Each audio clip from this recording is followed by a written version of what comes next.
Hi, I'm Blackbright News, and you've come into the series of my videos, and this one is microchipping.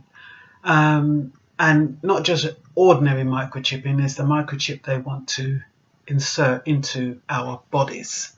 It's called biohacking, actually, and biohacking is what you get when you combine biology with hacking. And it's a way for individuals to hack their bodies and experiment with it. It's a way to gain control of the systems inside our bodies that they could never access. Biochemists are doing this, or what they call transhumanists. And they're messing around with our DNA. Now, hacking started off with people taking nootropic brain enhancer supplements, which was quite another kind of subtle introduction to where these people are going with this. Apparently they want to make us into superhumans that they can control. So by having that, I call it Norplant, it's not a Norplant, by having that device in your hand, they can feed it with all kinds of information. And you know, like when the phone company sends information to thousands and thousands of people, this text, they can do that through this microchip. So everybody who's got the microchip will end up getting fed this information, which will probably go into your brain because it's a part of your DNA. You end up like bloody zombies because you'll no longer be able to control yourself. We'll be like robots. But they're not going to say that. Oh no, they make it look all lovely. They make it look as though it's so convenient. And they reckon it's voluntary, but soon they will make it so that it'll be impossible to buy and sell anything without it.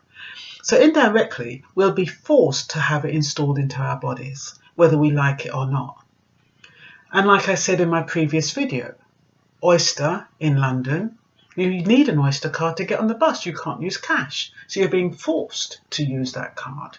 The same way they'll introduce the fact that you cannot use cash or any other or buy or sell anything without using this implant.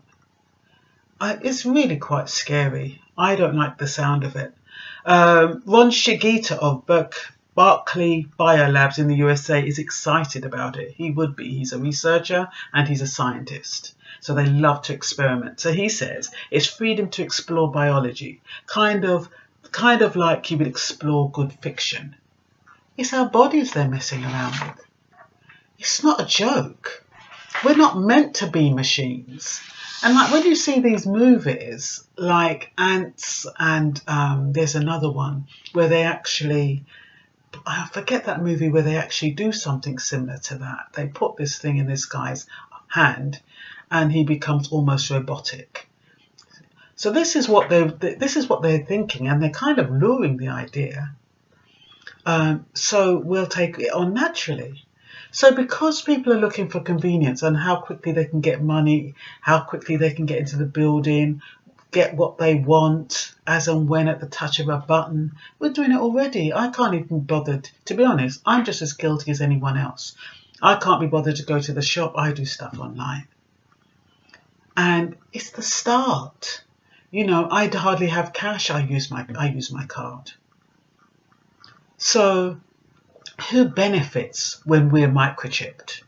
Well, number one, the police. They can scan someone from several feet away, so they can electronically frisk their subjects. Big Brother can track where we are, what we're doing, how we do it, and who we're doing it with. And it's supposed to be great for reducing crime, but it's a violation of human rights.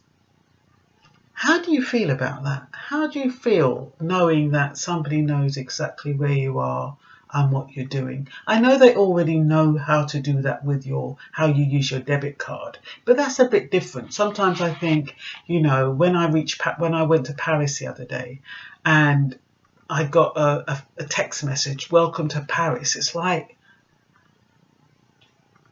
part of me was thinking, oh, it's great because at least I don't have to register and call the bank and tell them I'm in Paris. But on another level, it's like, you know where I am, you know? So it's really scary. It's really scary.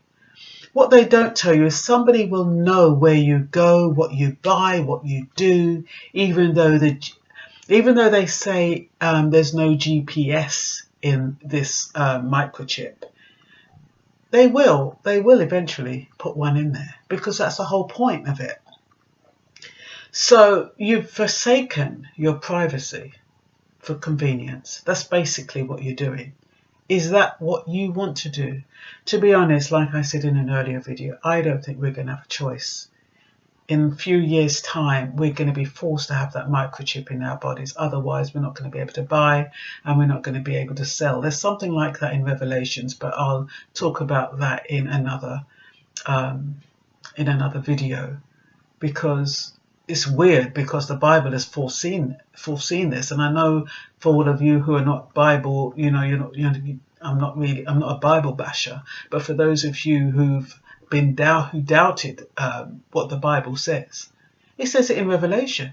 I think it's 15 verse, I think it's Revelation 13, 15 to 18, and it talks about the mark of the beast, and people poo-poo it, but it's a part of the control, and we won't be able to buy and sell unless we have this implant. So it's very similar. Okay, it's not in our forehead, but it's in our hand, and who knows, it might be designed to move from our hand into our forehead, so it affects our brain. We don't know.